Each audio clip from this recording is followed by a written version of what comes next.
Hi guys, welcome back to my channel. If you're new here, welcome. On this channel we post writing tips, unboxings, book hauls, book reviews and the occasional vlog.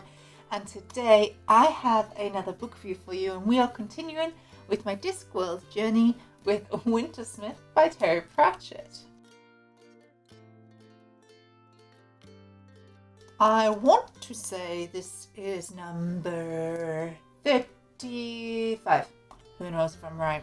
But this is Wintersmith, which is the third in the Tiffany Aching series. I have done a big video on the order of the Discworld series. That link is above me now if you want to see just how many books there may be. But I adore this book. This was a reread for me. I have read it before. We have it in paperback and hardback. Let's get straight into it. Before we get into that, don't forget if you like what you see to subscribe to this channel. Your continued support means a lot, so thank you guys so much. Let me read you the blurb. Tiffany Aching put one foot wrong, made one little mistake. And now the spirit of winter is in love with her. He gives her roses and icebergs, says it with avalanches, and showers her with snowflakes, which is tough when you're 13, but also just a little bit cool. And just because the Wintersmith wants to marry you is no excuse for neglecting the chores. So she must look after Miss Treason, who's 113 and has far too many eyes, learn the secret of Boffo, catch Horace the cheese, stop Anagram Hawking from becoming an embarrassment to all witches, avoid Nanny Ogg giving her a lecture on sex, stop the gods from seeing her in the bath, Crivens! Oh yes, and be helped by the Knack-Mack Feagles whether she wants it or not. It's unfair, but as Granny Weatherwax says, no one ever said it was going to be fair. And if Tiffany doesn't work it all out, there will never be another springtime.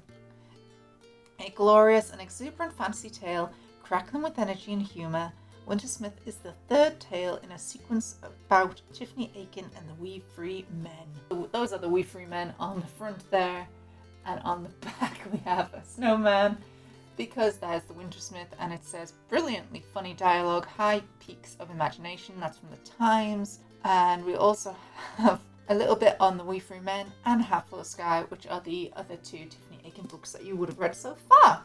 I do have quotes from this one, and then I'll go into my overall review, but let's dive right in. The first quote is page 98. "Ahaha," said the coachman triumphantly. "Says here no animals, birds, dragons, or fish." "And which one of them do you think I am?" said Miss Tick icily. Well, human is kind of like animal, right? I mean, look at monkeys, right?" "I have no wish to look at monkeys," said Miss Tick. "I have seen the sort of things they do." The coachman clearly spotted that this was a road not to go down and turned the pages furiously. Then he beamed. "Ahaha," he said. "How much do you weigh, miss?" 2 ounces, said Miss Tick, which by chance is the maximum weight of letter that can be sent to the Lancre and near Hinterland area for 10 pence. She pointed to the 2 stamps gummed to her lapel. "I have already purchased my stamps." "You never weigh 2 ounces, said the coachman. "You're 120 pounds at least." Miss Tick sighed. She'd wanted to avoid this, but 2 shirts wasn't dog-bend after all. It lived on the highway, it watched the world go past. She reached up and pressed the button that worked her hat. "Would you like me to forget you just said that?" she said. "Why?" said the coachman. There was a pause while Miss Tick stared blankly at him, then she turned her eyes upwards. "Excuse me," she said. "This is always happening, I'm afraid. It's the duckins, you know, the springs rust." She reached up and banged the side of the hat. The hidden pointy bits shot up, scattering paper flowers. The coachman's eyes followed it. "Oh," he said. "This is Miss Tick, making sure that she can get a ride on the coach for the cost of a letter. I needn't say more." Page 112. Tiffany stared at the falling flakes drifting in the light of the candle. Every one of them was Tiffany Aching. A little, frozen, sparkling Tiffany Aching. Downstairs, Miss Treason burst out laughing. I love how Pratchett shows people and humour. You know what Miss Treason is laughing at without him telling you what she's laughing at, and it just perfectly matches her personality and her relationship with Tiffany as well. She so reminds me of Nanny Ogg, and I loved it. Page 113. Sergeant Roberts and his guards were edgy about taking orders from the ants. Everyone knew, though, that if the Baron died before the boy was 21, the ants would legally run the estate until he was. and while the Baron was very ill, he was not dead. It was not a happy time to be a disobedient guard, but the sergeant and his men survived the anger of the ants by being, when their orders justified it, deaf, stupid, forgetful, confused, ill, lost, or, in the case of Kevin, foreign. I have no words. No words. Page 119. We shall hold the funeral tomorrow afternoon. Sorry, you mean before you die, said Tiffany. Why, of course. I don't see why I shouldn't have some fun. Good thinking, said Rob Anybody. That's the kind of sensible detail people usually fail to consider. We call it a going-away party, said Miss Treason. Just for witches, of course. Other people tend to get a bit nervous. I can't think why. And on the bright side, we've got that splendid ham that Mr. Armbinder gave us last week for settling the ownership of the chestnut tree, and I'd love to try it. The main reason I love this quote, so this is Miss Treason, and Miss Treason is 113 and is going to die. And as a witch, she knows when she's going to die. She has the exact date and time. She's going to have her funeral before she dies, because why shouldn't she have all the fun?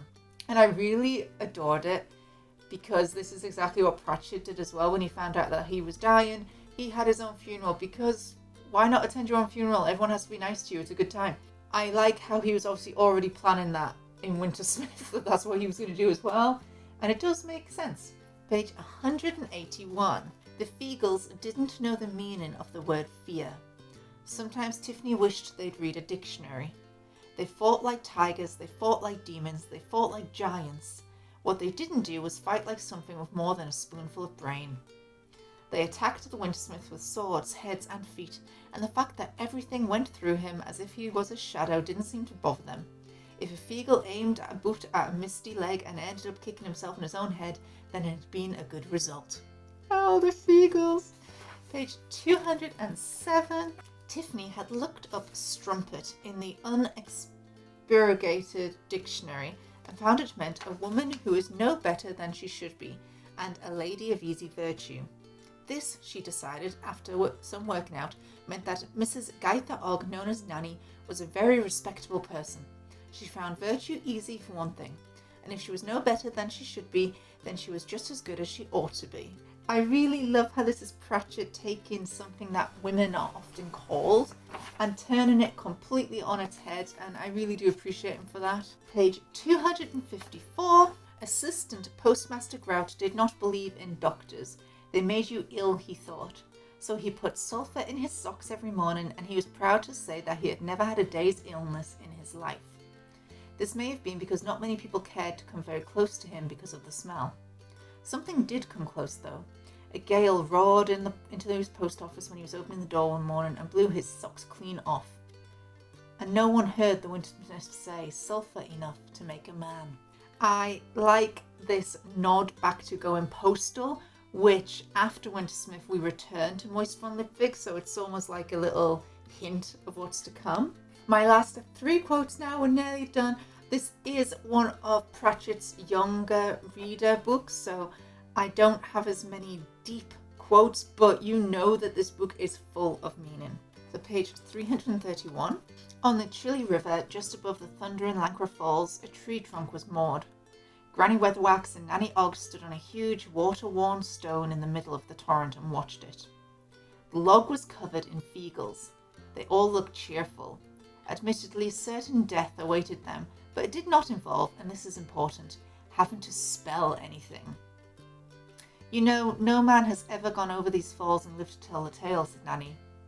Mr. Parkinson did, said Granny. Don't you remember, 3 years ago?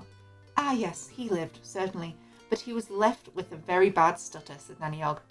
But he wrote it down, said Granny. He called it My Fall Over the Falls. It was quite interesting.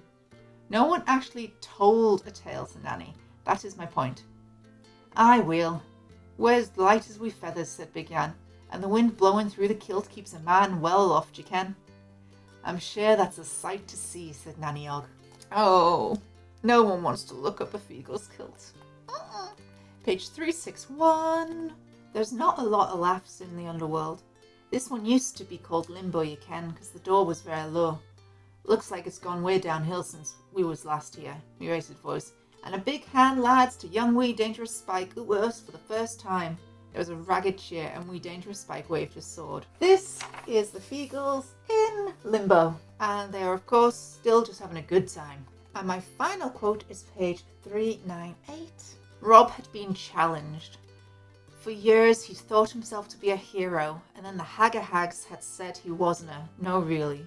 Well, you couldn't argue with the Hags, but he was going to rise to the challenge, oh aye, so he was, or his name wasn't a Rob anybody. Where's Maku, he read. Is that Maku? It God's cluck, it is a chicken. It's not Maku. And then there's this wee painting of a couple of chickens. That's another page, right? It is indeed, Rob, said Billy Big Chin.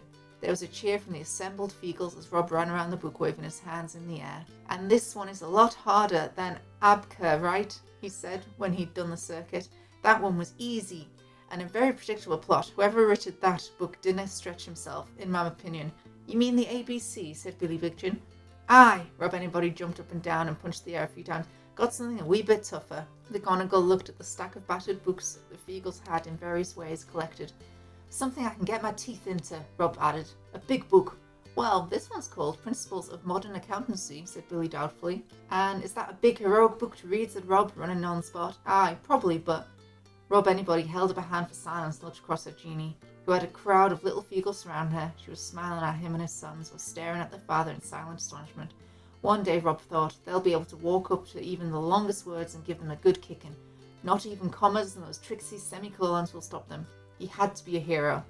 I'm feeling good about this reading, said Rob Anybody. Bring it on. And he read Principles of Modern Accountancy all morning, but just to make it interesting, he put lots of dragons in it. What I love about that is it is a nod back to Thud, and the Where's My Cow is the book that Samuel Vimes reads to his son every night on the dot. I really appreciate that this deep into the Discworld we have so many nods back to previous Discworld books. Overall, it's another fantastic addition to the Tiffany Aching series and the Discworld series in general. Pratchett is very good at writing the age of the main character or the average reader. So Tiffany Aching is 13. And the fact that she's in great danger with the Wintersmith, but it's also kind of cool that, you know, this mystical being is making snowflakes with your face on it and things like that. It's so well done. And it also really looks into the theme of humility and helping without needing the thanks at the end. The reward for helping is the fact that something works, not the recognition as such. So it's all about silent heroes and the silent heroics of everyday life. Fantastic. Overall then, enjoyment 10, writing style 10, plot 10, world building 10, characterization 10, representation 9, originality 10. Now, overall I gave it 4.5 stars out of 5. It just didn't quite have the sparkle of a Pratchett 5-star. I'm still going to reread it for the third time most likely at some point, so I'm still going to go there.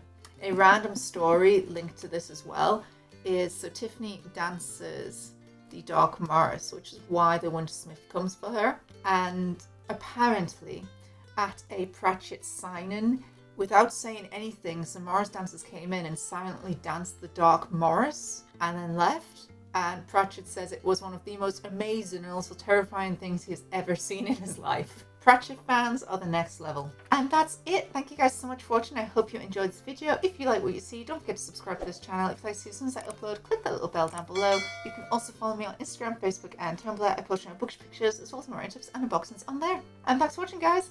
Bye!